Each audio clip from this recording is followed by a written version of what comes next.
안녕하세요. 저는 평소 출근을 하며 사연을 즐겨 듣는 애청자입니다. 그런 제가 살면서 가장 잘한 일을 꼽으라면 단연 이혼을 뽑곤 하는데요. 어쩌다가 이혼이 가장 잘한 일이 되었는지 한번 들어보실래요? 남편과 전 같은 회사 선후배 사이로 제가 선배이고 남편이 후배였어요. 남편은 제 마음에 들지 않는 후배였고 남편 역시 제가 마음에 들지 않는 선배였죠. 그렇게 저흰 한마음 한뜻으로 눈만 마주쳤다 하면 싸워댔고 싸우다 정든다더니 죽어라 싸우다 보니 어느 순간부터 그 싸움이 재미있기도 한 것 같고 어쩌다 웃는 남편의 얼굴이 잘생겨 보이기도 하고요. 그러다 정신을 차려보니 불꽃 튀기게 싸우던 저희는 불꽃 튀기게 사랑을 하고 있더군요. 그렇게 남편과 전 짧은 연애를 하곤 결혼까지 하게 되었어요. 남편은 저와 결혼을 하던 해에 좋은 기회가 생겨 회사를 옮기게 되었고 회사도 달라지고 나니 부딪히는 일도 줄고 더욱 사이가 좋아졌죠. 연인이 되기 전 피가 터지게 싸웠던 터라 연인이 되고 난 후에나 결혼을 하고 난 후에는 크게 싸우는 일이 없었는데 그런 저희 사이에도 가족이 끼이니 크게 싸울 일이 생기더군요. 남편과 전 둘 다 장남 장녀였는데 저희 두 사람 다 동생이 2명씩 있었고 싸움은 거기에서 시작되었습니다. 제 두 동생은 모두 밥벌이는 하고 있었고 특히 남동생은 사업을 꽤 크게 해 친정에 도움이 되고 있는 반면에 남편의 동생들은 취업도 하지 못하고 속된 말로 시댁에 빨대를 꽂고 지내고 있었어요. 그 당시 남편과 전 돈 관리를 따로 하고 있었는데 그건 쌍방의 합의로 이루어진 것이 아닌 남편의 일방적인 통보와 우김으로 인해 그렇게 하기로 한 것이었어요. 저의 반대에도 돈 관리를 따로 하자고 우긴 건 다 이유가 있었는데 그건 동생들과 시댁에 돈을 보태주려고 그랬던 것이었더라고요. 아무래도 돈 관리를 함께 한다면 자연스럽게 제가 알게 될 것이고 제가 알면 온갖 잔소리와 간섭을 할 것이 분명했기에 제가 무어라 입을 떼기 전 미리 선수를 친 것이었죠. 우연한 기회에 모든 사실을 한 저는 남편에게 크게 화를 냈지만 남편은 그 특유의 귀찮다는 표정으로 저에게 이렇게 말하더군요. 내가 번 돈으로 내가 우리 집에 쓰겠다는데 상관하지 마. 아, 진짜. 내가 당신 이럴까봐 돈 관리 따로 하자고 했던 거라고. 당신이 알면 분명 이렇게 노발대발할 게 뻔해서. 할 말이 없더군요. 미리 말하지 못해서 미안하다며 저를 살살 달래도 모자랄 판국에 적반하장도 유분수지 되레 화를 내고 드니깐요. 남편의 말에 저 역시 마음이 상할 대로 상해버렸고 네 마음대로 해라는 말을 마지막으로 더는 그 일에 대해선 말을 꺼내지 않았습니다. 이야기를 또 꺼내봤자 큰 싸움이 될 것이 뻔했고 남편이 도와준 금액이 그리 크지 않은 적당한 선에서 도움을 주고 있었던 터라 그냥 넘어가기로 했던 것이었죠. 저흰 그렇게 한 차례 부부싸움을 무사히 잘 넘겼고 그 후론 나름 잘 지내고 있었어요. 제가 말을 꺼내지 않으니 남편 역시 말을 꺼내지 않았고 제가 침묵함으로써 남편이 저에게 화를 냈던 것이 미안했는지 더욱 다정하게 대해주더라고요. 그 자존심에 미안하다는 말은 하지 않았지만 온 행동으로 미안하다고 하고 있었으니 저는 그걸로 되었다 하고 생각했어요. 그렇게 시간은 흘러 생각만 해도 머리가 지끈해오는 명절이 다가왔습니다. 시댁은 제사를 지내지 않아 그저 간단한 식사만 하면 되는데도 불구하고 제 머리가 지끈해오는 것엔 다른 이유가 있었는데요. 그건 다름 아닌 시모의 하소연 때문이었어요. 한마디로 몸은 전혀 힘들지 않은데 정신이 힘든 그런 미쳐버릴 것만 같은 상황이었죠. 배부른 소리 한다고 생각하시는 분들이 계실 텐데요. 시모의 하소연은 고작 한두 시간에 끝나는 그런 하소연이 아닙니다, 여러분. 정말 말 그대로 사람이 미치기 직전까지 끈질기게 쫓아다니며 하는 그런 하소연이에요. 제가 시댁에 발걸음을 들이는 순간부터 친정으로 가는 그 순간까지. 잠자고 화장실 가는 순간만 빼고 옆에 붙어 하소연을 하는데 그거 정말 고문이 따로 없습니다. 그날도 마찬가지로 시모는 제가 집으로 들어서자마자 이렇게 외치더군요. 아가, 왜 이제 왔니? 내가 너 기다리느라 목 빠지는 줄 알았어. 이 외침과 함께 시작된 시모의 수다는 다른 날과는 달리 다른 것도 포함되어 있었는데 그건 다름 아닌 시모의 장남, 즉 저의 남편의 자랑도 포함되어 있더군요. 이것 봐라.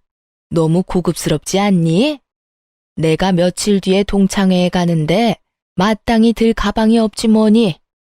그래서 우리 장남한테 전화해서 하소연을 좀 했더니 글쎄 우리 장남이 아까 이걸 나한테 주는 거 있지? 혹시 네가 골라준 거니? 그럴 리가요. 전 남편이 이 가방을 샀는지도 몰랐는걸요. 라는 말을 마음속에 삼킨 전 이렇게 말했어요. 아니요. 저보단 그의 안목이 더 높잖아요. 혼자 백화점 가서 샀나 봐요. 어머, 그러니? 역시 우리 아들 안목은 이 고급스러운 자태 좀 봐라. 모르긴 몰라도 이거 들고 동창회 가면 그 여편 애들 뒤로 나 자빠질 게다. 아우, 생각만 해도 통쾌해. 어머님 좋으시겠어요. 좋다마다. 다른 사람도 아닌 우리 장남이 사준 건데 집안 갑오로 물려주고 싶은 심정이다 얘. 그렇습니다. 시댁에 돈으로 도움을 주던 남편은 저에게 한마디 상의도 하지 않고 명절이라고 미리 받은 상여금과 그간 모아뒀던 비상금까지 털어 그 비싼 명품 가방을 시모 품에 안겨주었더군요. 저에게 한마디 상의도 하지 않았다는 것이 조금 화가 나기도 했지만 다른 사람도 아닌 부모가 동창회에 들고 나갈 가방 하나 없다는 말을 듣고 가만히 있을 자식이 어디 있겠나 하는 생각이 들어 좋게 생각하려고 애썼어요. 하지만 이따금씩 나오는 한숨은 어쩔 수가 없더군요. 그렇게 명절 당일은 지나가고 있었고 친정으로 돌아가기 전 준비했던 봉투를 시부, 시모 두 분께 드리고 난 후 친정으로 오게 되었어요. 사람 마음이 뭔지 저도 모르는 사이 남편이 저희 부모님을 위해 준비한 선물을 기대하고 있는 저를 발견했어요. 참 웃기죠? 저도 지금 생각하면 어이없고 웃긴데 그때 제 마음은 조금의 기대를 가지고 있었죠. 하지만 남편은 집으로 돌아가는 그날까지 선물은커녕 봉투조차도 준비하지 않은 듯 아무것도 내밀지 않더라고요. 그러면서 동생이 외국에 다녀오며 사온 선물은 넙죽 받고 엄마가 챙겨준 한우까지 겁 없이 한 번에 챙기는 그 꼴이 어찌나 얄밉게 느껴지던지. 그렇게 집으로 돌아온 저는 더는 참지 못하고 남편에게 따져 물었어요. 여보, 왜 올해는 우리 집에 아무것도 안 줘? 저의 물음에 남편은 당연하다는 듯 이렇게 답하더라고요. 구야, 당연히 우리 엄마 가방 산다고 돈 다 써서 준비를 못해서 그랬지. 그리고 각자 돈 관리하는 것엔 각자 집은 알아서 챙기자는 것도 포함된 거 몰랐어? 참도 잘 짓거린다고 생각했어요. 각자 돈 관리는 했어도 이때껏 시댁엔 제가, 친정엔 본인이 봉투를 드리고 온 것은 기억도 나지 않는 모양이더군요.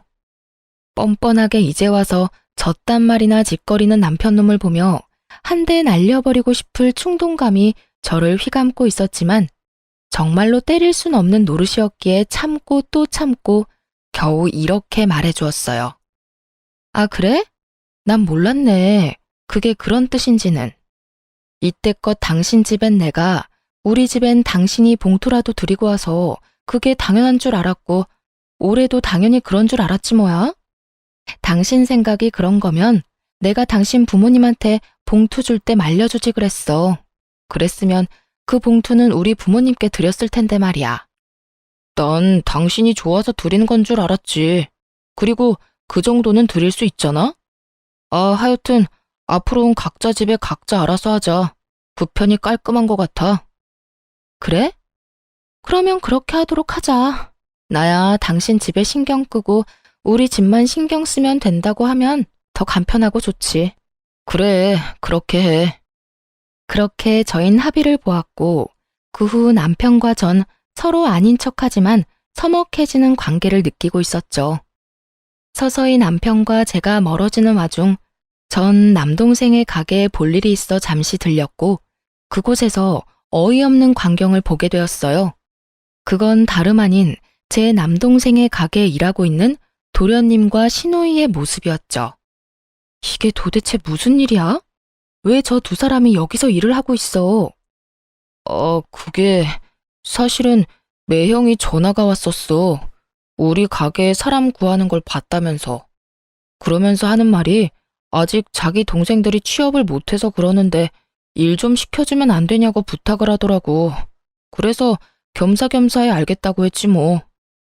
아무리 그렇다고 해도 저 두 사람을 여기에다 취업을 시키면 어떻게 해? 그러면 어쩌냐? 다른 사람도 아니고 매형이 전화까지 와서 부탁하는데 나라고 뭐 뾰족한 수 있었겠어? 동생은 한숨을 쉬었고 전 두 사람을 바라보았어요. 제가 보고 있는 것을 뻔히 알고 있으면서도 두 사람은 일을 하는 둥 마는 둥 시간만 때우고 있더라고요.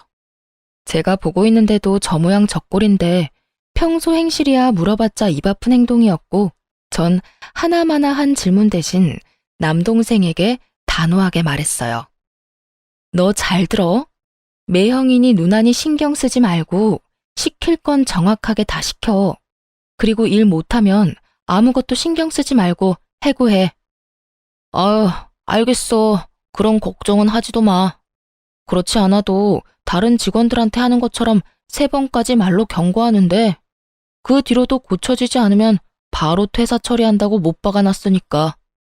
남동생은 저에게 마지막까지 걱정하지 말라며 저를 안심시켰고 저는 그런 동생을 뒤로한 채 집으로 돌아왔어요.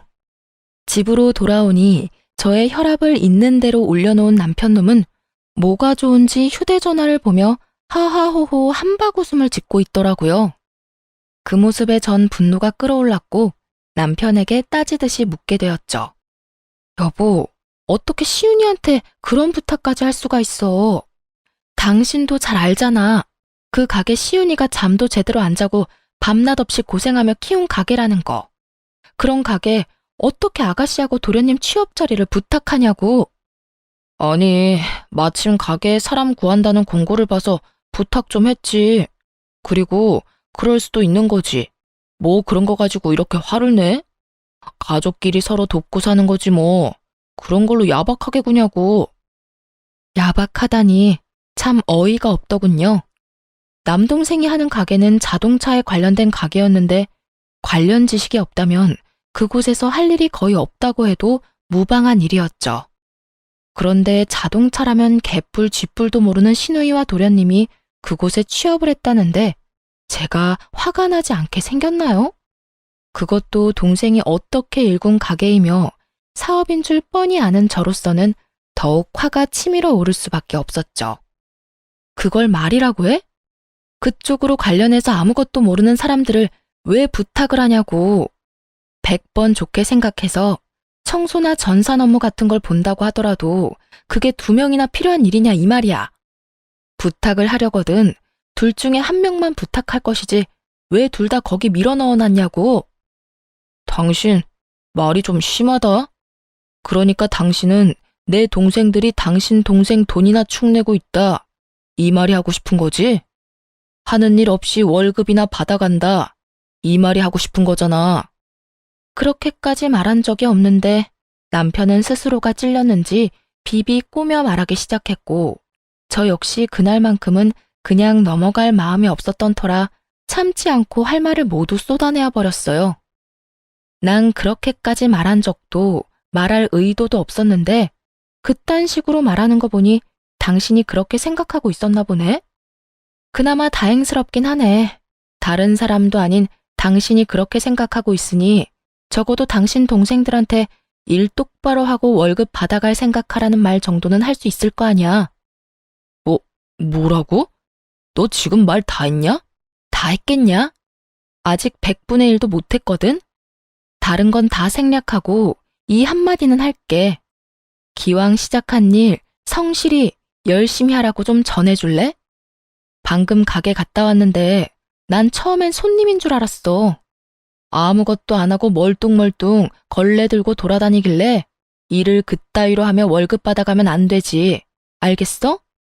내 동생이 땅 파서 돈 버는 것도 아닌데 말이야.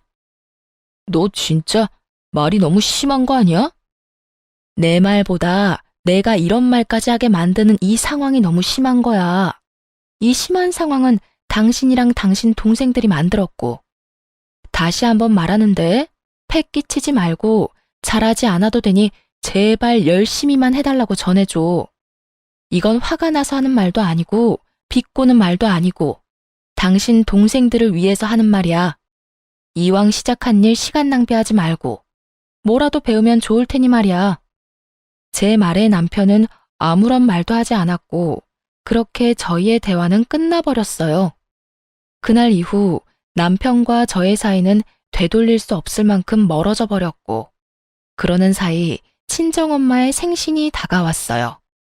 전 매년 하는 대로 식당 예약을 했고 그 와중에 남편은 급하게 처리해야 하는 일이 생겼다며 조금 늦을 수도 있으니 기다리지 말고 먼저 식사를 하라는 연락만 남긴 채 소식이 없더군요. 그리하여 전 준비해둔 선물을 챙겨 혼자 예약한 식당으로 향했고 남편이 말한 대로 먼저 밥을 먹으며 기약 없는 남편을 기다리고 있을 때였어요. 주문한 접시들은 하나둘 바닥을 보이기 시작했고 이제나 저제나 올까 싶던 남편이 어두운 표정을 하고 저희가 있는 룸으로 들어오더군요. 여보, 무슨 일 있어? 저는 걱정스러운 마음에 속삭이듯 남편에게 물었고 충분히 들릴 만한 거리였는데도 불구하고 남편은 아무런 대답이 없더군요. 앞에 놓인 수저 세트의 포장도 뜯지 않은 채 망부석처럼 앉아만 있는 남편 때문에 생신 식사 자리는 그야말로 초상집 분위기가 되어가고 있었어요. 그렇게 무거운 분위기에서 식사가 끝이 나고 뒤이어 나온 차를 입으로 밀어넣는 것인지 코로 밀어넣는 것인지 알 수 없는 그때 남동생이 도저히 안 되겠다 싶었는지 남편에게 물어오더라고요. 형, 무슨 일 있으세요? 표정이 너무 안 좋은데요. 남동생의 물음에 이때껏 무건수행을 하던 남편은 득달같이 화를 내며 동생에게 쏘아붙이기 시작하더군요. 무슨 일? 몰라서 물어? 처남이 내 동생들 잘났다며? 어떻게 처남이 내 동생을 그리 모질게 내칠 수가 있어? 내가 부탁까지 했는데. 그래요. 남편에게 생긴 급한 일은 도련님과 시누이의 일이었고 그 일이라는 건 제 동생이 두 사람을 해고한 것이었어요. 저 역시 전혀 몰랐던 일이기에 동생을 바라보았고 남편의 역성을 가만히 듣고 있던 동생은 긴 한숨을 쉬더니 이렇게 말하더군요. 형, 일단 진정하고 이것부터 보고 화를 내도 내세요. 이렇게 말을 한 동생은 휴대전화를 꺼내 남편과 저에게 내밀었고 그곳엔 도련님과 시누이가 번갈아가며 포스기에서 돈을 야금야금 꺼내가는 모습이 반복되어 재생되고 있었어요. 저도 웬만하면 그냥 넘어가려고 했어요. 기분 상하지 않게 좋은 말로 몇 번이나 말도 했었고요. 그런데 한두 번도 아니고 몇 번씩이나 돈을 꺼내가는데 도저히 그냥 둘 수가 없더라고요. 동생의 말이 끝나고 남편의 얼굴을 살피니 화가 엄청 난 것 같더군요. 하지만 자신이 무어라 입댈 상황이 아니란 걸 잘 아는 남편은 말하는 대신 얼굴을 붉히곤 가만히 있더라고요. 동생들을 대신해 한마디 사과의 말도 없는 남편의 몰상식한 행동에 동생 역시 기분이 상했는지 먼저 가보겠다고 말하며 부모님과 막내 동생을 데리고 가버렸어요. 그렇게 저와 남편만이 남게 되었죠. 다른 날도 아니고 엄마의 생신날. 이런 분위기가 되어버리니 제 기분도 썩 좋진 않더군요. 그것도 제가 그렇게 우려했던 시누이와 도련님의 잘못된 행동으로 이런 상황까지 왔다는 사실도 크게 한몫했고요. 화가 꽤 난 저도 어떤 말을 해야 할지 몰라 입을 다물고 있는데 남편 놈이 감히 입을 떼기 시작하더라고요. 네 동생이 내 동생들한테 얼마나 짜게 굴었으면 저딴 짓까지 했겠어? 이 무슨 말도 안 되는 소리를 짓거리고 있는 것인지 처음엔 제 두 귀를 의심했습니다. 뭐라고? 지금 당신 뭐라고 했어? 네 동생이 내 동생들한테 월급을 얼마나 작게 줬으면 저딴 짓까지 했겠냐고. 애들이 얼마나 생활이 힘들었으면 저런 짓을 다 해? 전 기가 막혀 웃음이 나왔고 한참을 웃던 저는 남편의 그 말도 안 되는 생각을 부셔주었어요. 야, 네 동생들 다른 직원들 월급보다 훨씬 많이 챙겨줬어. 아, 월급이 아니구나. 주급으로 받아가셨단다. 생활이 힘드셔서. 그렇게 자기들 편의까지 다 봐주면서 데리고 있었더니 그딴 짓거리나 했다는 게 말이나 돼? 그것도 몇 번씩이나? 충동적으로 어쩔 수 없는 상황이라서 딱 한 번 그랬다고 해도 뜨악스러운데 뭐? 한두 번이 아니라고? 진짜 어이가 없네. 이 와중에도 당신은 당신 동생들만 생각하지? 제 말에 남편은 입을 꾹 다무는 것도 잠시 여전히 화를 내며 동생들이 가져간 돈을 그까짓 푼돈이라고 하며 돌려줄 테니 얼만지 알아내 알려달라고 하더군요. 전 알겠다고 하며 자리에서 일어났고 남편 역시 제 뒤를 따랐어요.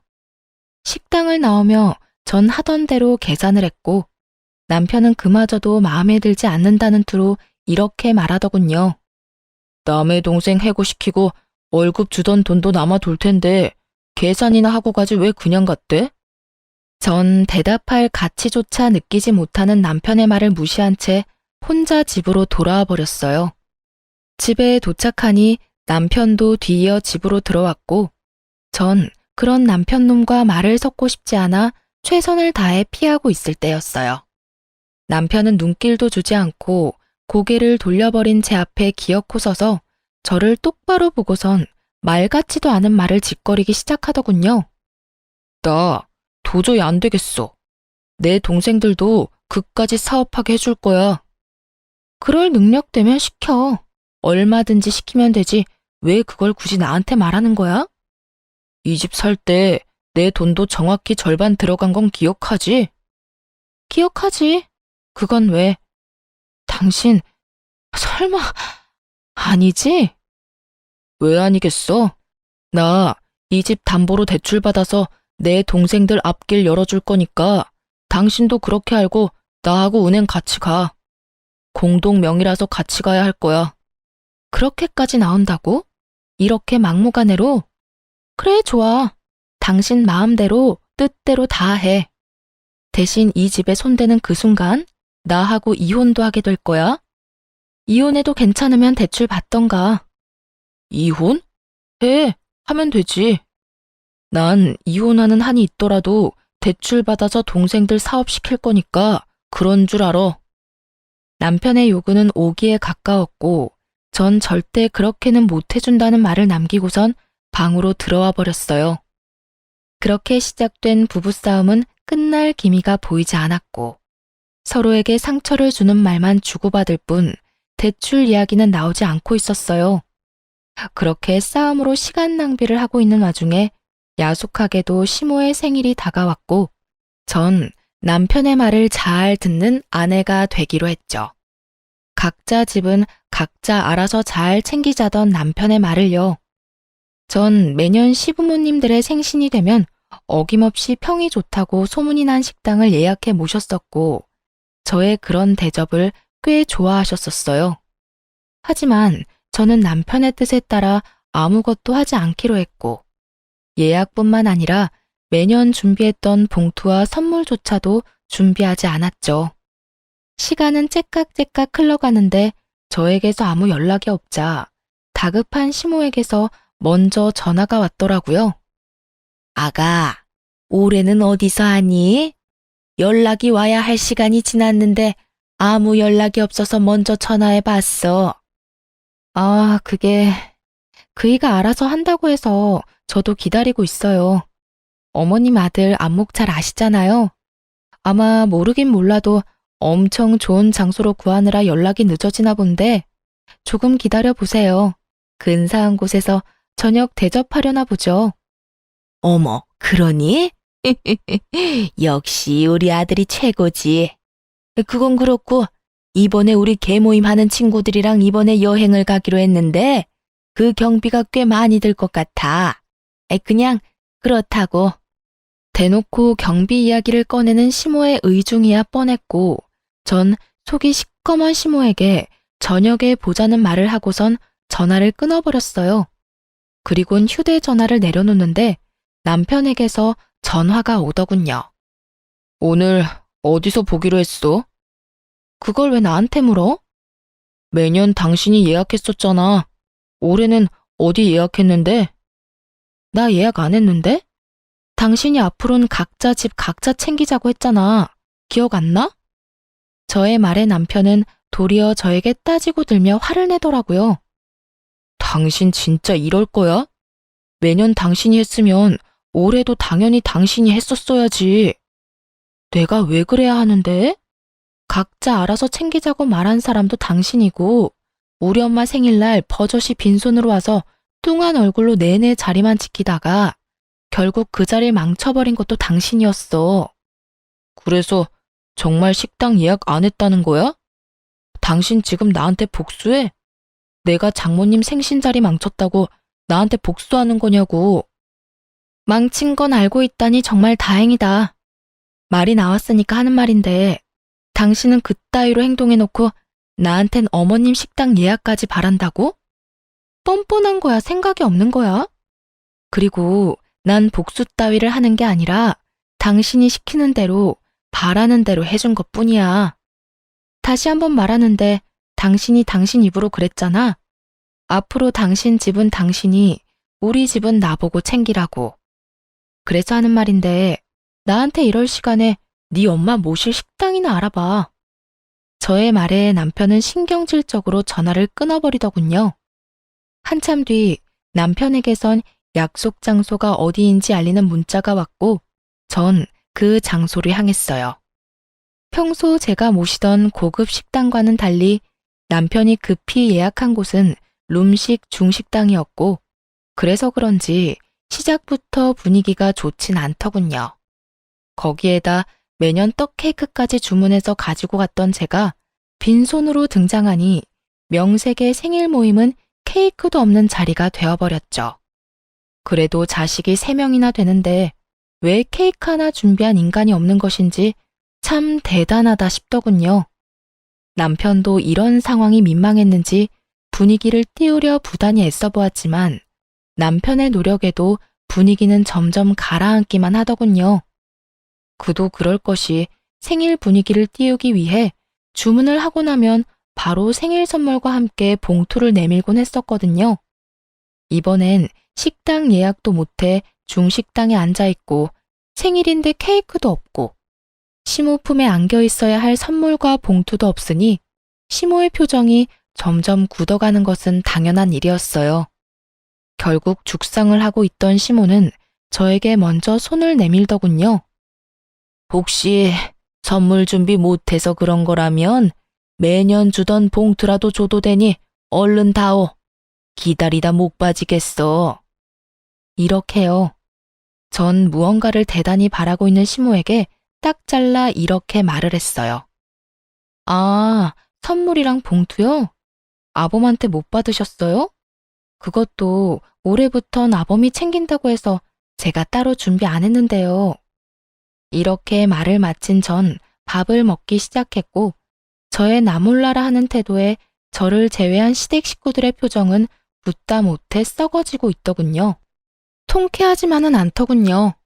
고작 제가 신경을 쓰지 않고 챙기지 않았을 뿐인데 엉망진창이 되어버린 그 상황이 말이에요. 분명 저의 잘못은 하나도 없지만 불편하기 짝이 없는 그 상황을 애써 무시하며 밥만 열심히 먹었고 남편은 그런 저를 한번 쏘아보고선 젓가락을 거칠게 내려놓더군요. 너희 놀고만 있지 말고 하고 싶은 사업 구상해서 가지고 와봐. 응? 그게 무슨 말이야, 오빠? 그러게. 갑자기 무슨 사업? 형이 투자해 줄 거야? 그래. 내가 대출 받아서 투자해 줄 테니까 기가 막히는 아이템으로 잘 구상해서 와. 남편의 말에 시동생들은 얼싸안고 기뻐했고 전 나지막한 목소리로 남편을 불렀어요. 여보, 진심이야? 마지막이었던 저의 물음은 남편에게 닿지 않았고 시동생들과 시모는 얼굴에 웃음꽃이 피며 남편을 찬양하고 있더군요. 우리 장남, 우리 아들, 역시 통 큰 거 좀 봐라. 동생들 걱정하는 건 우리 장남밖에 없구나. 오빠, 정말이지. 나중에 가서 딴 말하기 없기다. 오빠 최고야, 정말. 형, 정말 고마워. 그렇지 않아도 나도 취업 말고 사업이 하고 싶었는데 어떻게 내 맘을 딱 알았지? 정말 형 고마워. 그렇게 되돌이표 같은 찬양들이 이어지고 있었고 저는 정말 마지막이라는 생각과 함께 남편을 부르며 남편의 옷가지를 잡아 끌었지만 돌아오는 것은 뿌리치는 손길과 저를 향한 멸시의 눈빛뿐이었어요. 그때서야 전 확신했죠. 미루고 미루던 참고 또 참아왔던 순간이 바로 지금이라는 것을요. 모든 것을 결심하고 나니 비로소 머리가 가벼워지더군요. 이렇게 후련한 걸 왜 지금에서야 결심하게 된 것인지. 이런 인간도 남편이라고 이때껏 참고 또 참았던 제가 미련하고 한심해서 참을 수가 없었지만 이제라도 옳은 결정을 내린 것을 이 와중에 다행이라는 생각을 하며 결심한 것을 행동에 옮기기로 했어요. 전 아무 말 없이 가방에서 고이 간직해왔던 이혼 서류를 내밀었어요. 그동안 머릿속에서 몇백 번이고 남편의 얼굴에 던졌지만 현실에선 차마 그렇게 하진 못했죠. 그리고 짧고 간단하게 선포했어요. 우리 이혼하자. 저의 갑작스럽지만 당연한 이혼 선포에 남편 대신 시모가 되물어 오더라고요. 너 갑자기 그게 무슨 말이니? 이혼이라니? 말 그대로예요. 이혼하려고요, 저희. 이 사람은 집 담보로 대출을 받아서라도 동생들 사업 자금을 대주고 싶고 전 그런 꼴은 못 보겠는 걸 어쩌겠어요? 그래서 동생들 사업 자금 대주는 날엔 이혼하는 날이라고 몇 번이나 말했는데 이렇게 나오는 거 보니 저하고 이혼하고 싶은 거 아니겠어요?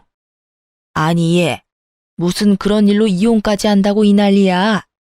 가족끼리 서로 돕는 게 무슨 이혼 사유까지 된다고. 그러지 말고 좋게 좋게 생각하렴.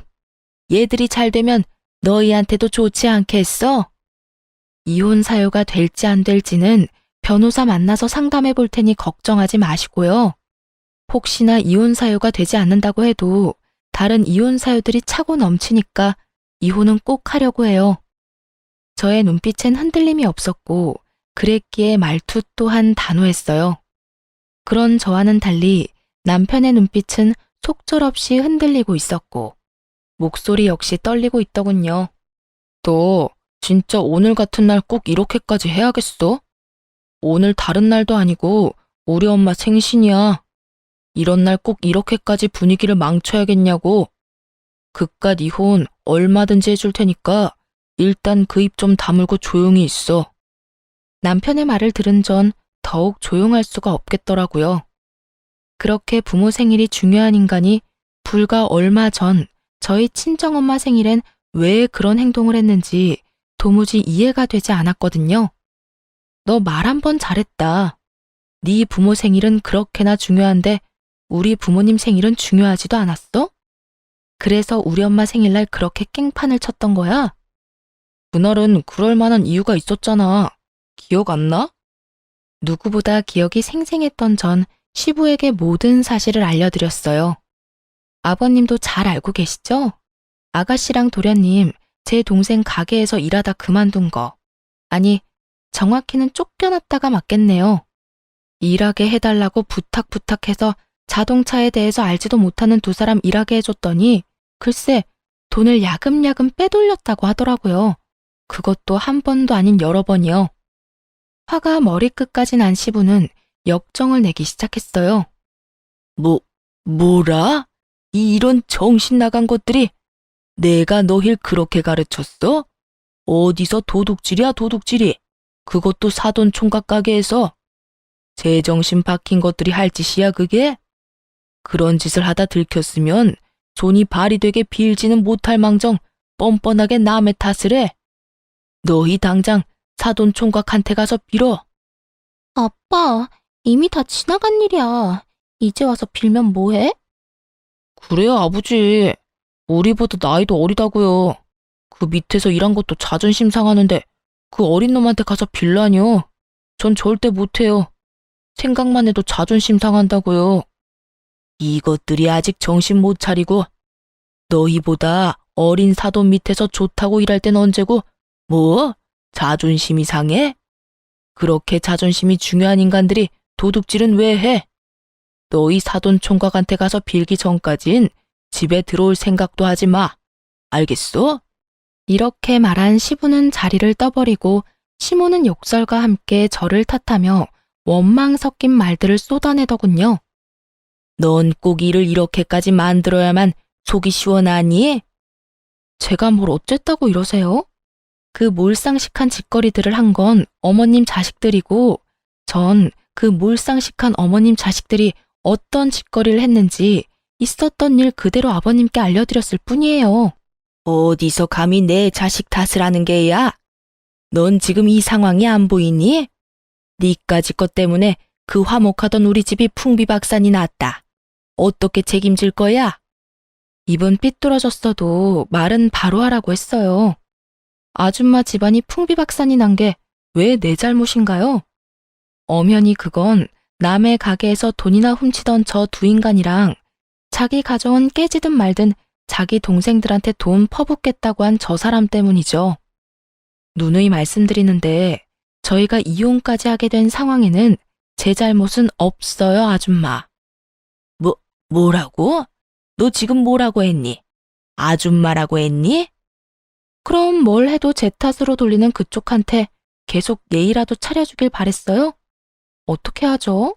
저는 그럴 생각이 전혀 없는데요. 저의 발언에 시모의 분노는 극에 달한 듯 온몸을 부들부들 떨고 있더군요. 그런 시모의 세 자식은 입을 꾹 다문 채 저를 노려보고 있었고요.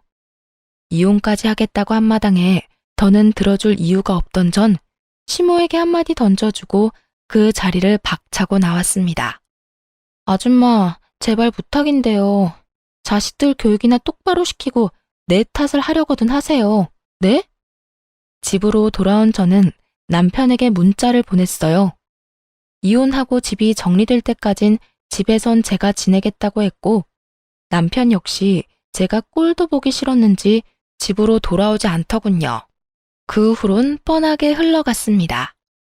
남편과 시동생들에겐 번갈아가며 입에 담지도 못할 욕설들이 문자로 왔고 문자로 만족하지 못한 시모에게선 전화까지 오더군요. 무슨 일이세요? 왜?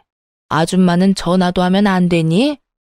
할 말 있어 전화까지 했으면 말씀하세요. 괜한 시비 걸지 마시고요. 버르장머리 없는 년이 말하는 꼰세하고는 니년 때문에 요즘 우리 집 분위기가 어떤지 알아? 남의 집 풍비박산을 내놓으니까 후련하니? 제 가정도 덕분에 풍비박산이 나서요. 속이 후련한지 어떤지는 잘 모르겠고 지금 바쁜데 할 말 더 있으세요?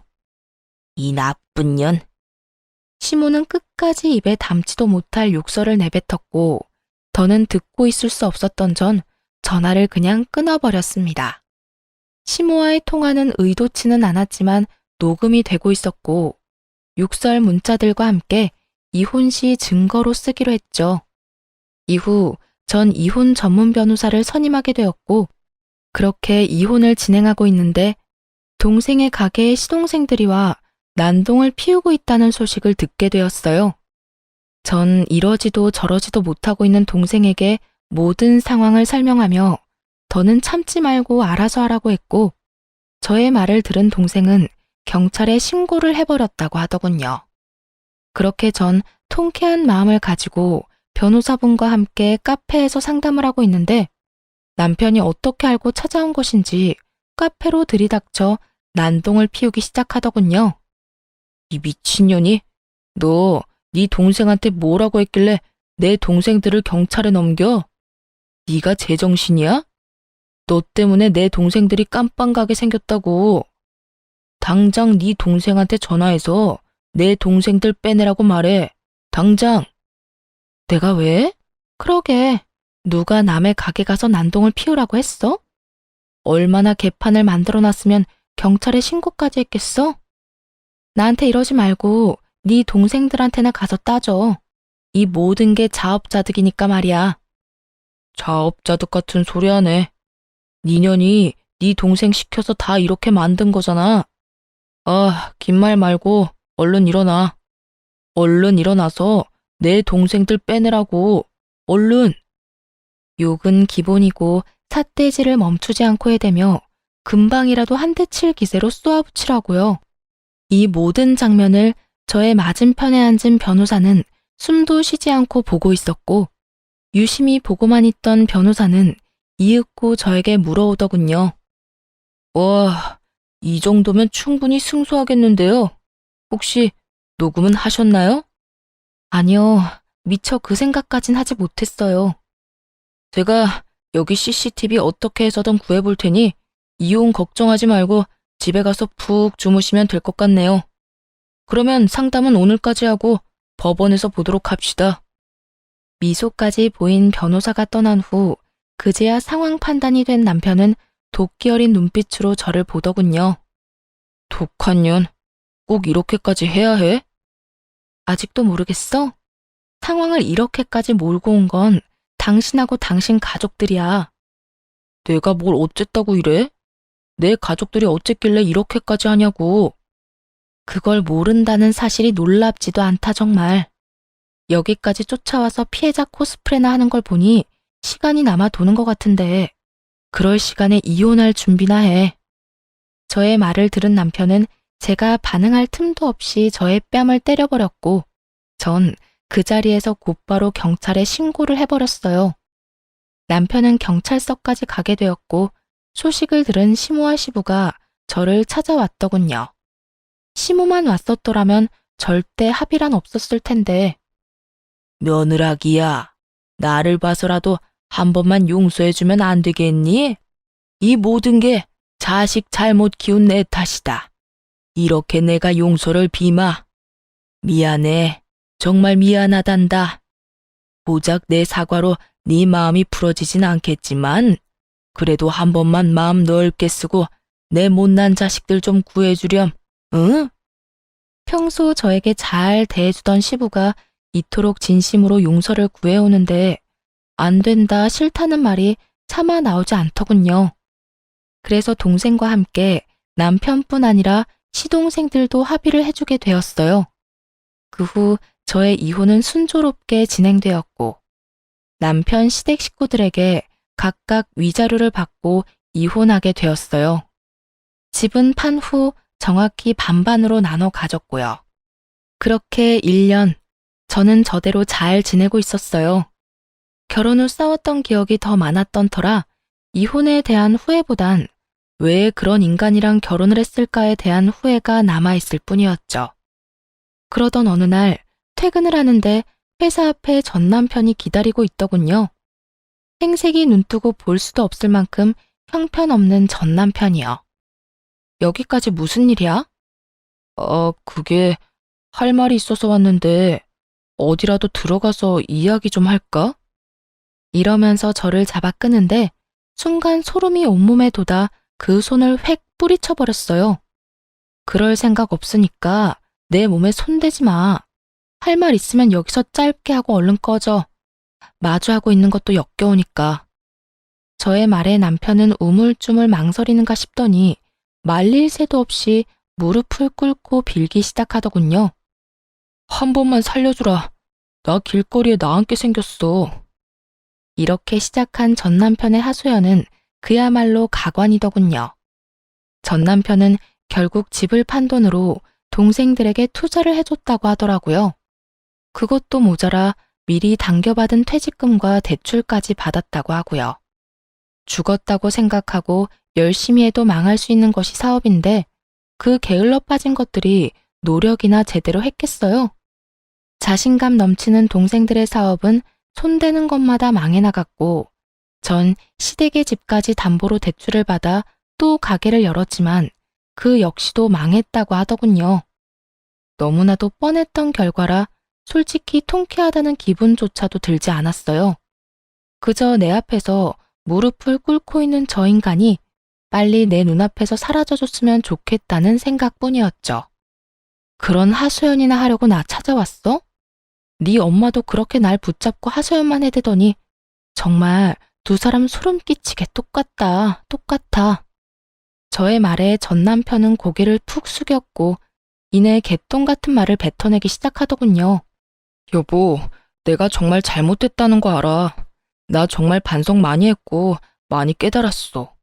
내가 진작 당신 말을 들었어야 했는데 그땐 자존심 때문에 당신이 하는 말이 다 나하고 우리 집안을 무시하는 걸로만 들리더라고.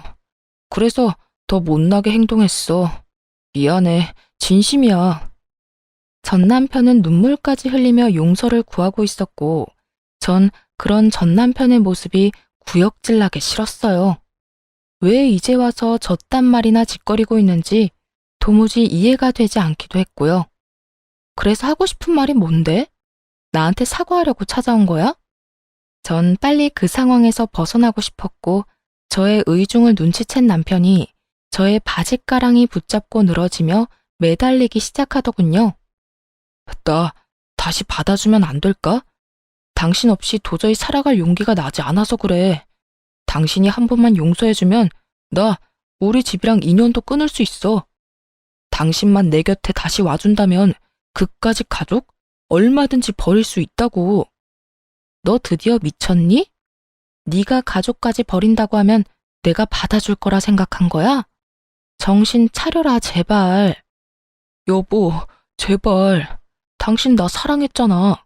우리 사랑했었잖아. 이혼한 지 1년이 넘어가는데 이제와 사랑을 운운하는 전 남편이라 정말 어이가 없어 웃음이 다 나오더군요. 어줍잖은 말로 돌려보내봤자 또 찾아올 것이 분명했기에 전 남편의 손을 매몰차게 뿌리친 저는 단호한 어투로 이렇게 말했어요. 착각은 혼자 집에서나 해. 애먼 사람 찾아와서 괴롭히지 말고. 내가 경고하는데 한 번만 더 이런 식으로 찾아와서 사람 귀찮게 하면 그땐 스토킹으로 신고해서 회사 생활은 하지도 못하게 만들 거야. 알겠어? 저의 으름장이 통했는지 전 남편은 몸을 세우며 저에게 욕을 뱉어내더군요. 나쁜 년, 내가 어떻게 너같이 독종 같은 년이랑 살았는지 모르겠다 정말. 마지막까지 최악이었던 전 남편은 욕과 함께 사라졌고 그것을 마지막으로 다신 보는 일은 없었습니다. 빚더미에 앉았을 텐데 회사 잘리는 것은 두려웠나 봅니다. 그 덕분에 걱정 없이 잘 지내고 있지만요. 그렇게 모든 사건이 끝난 후 전 앞서 말했듯이 아주 잘 지내고 있어요. 왜 진작 이혼하지 않았을까 싶을 정도로 만족스러운 생활을 하고 있습니다. 결혼 생활을 할 당시 신혼 초반을 빼곤 워낙 각자 생활에 익숙해져 있던 터라 혼자인 생활이 허전하다는 느낌은 전혀 없더군요. 사연을 들어보면 그 빌어먹을 전 남편이 가끔씩은 생각난다는 분들도 계시던데 저는 그런 것도 없었어요. 오히려 혼자인 지금의 삶과 생활이 더 익숙하고 편하다고 느낄 정도니까요. 특히 명절이 되면 더 좋은 거 있죠? 저희 집은 친척이 없어 명절이 되면 조금 외로운 감도 있었는데 요즘은 그럴 틈이 없어졌어요. 왜냐하면 긴 연휴 동안 부모님을 모시고 해외여행을 간다거나 연휴가 길지 않을 땐 국내에 공기 좋은 곳으로 여행을 다니고 있으니까요. 하여튼 전 더없이 좋은 날들을 지내고 있어요. 이로써 제 사연은 끝이 났습니다. 저의 긴 사연 함께 해주신 모든 분들 정말 감사합니다.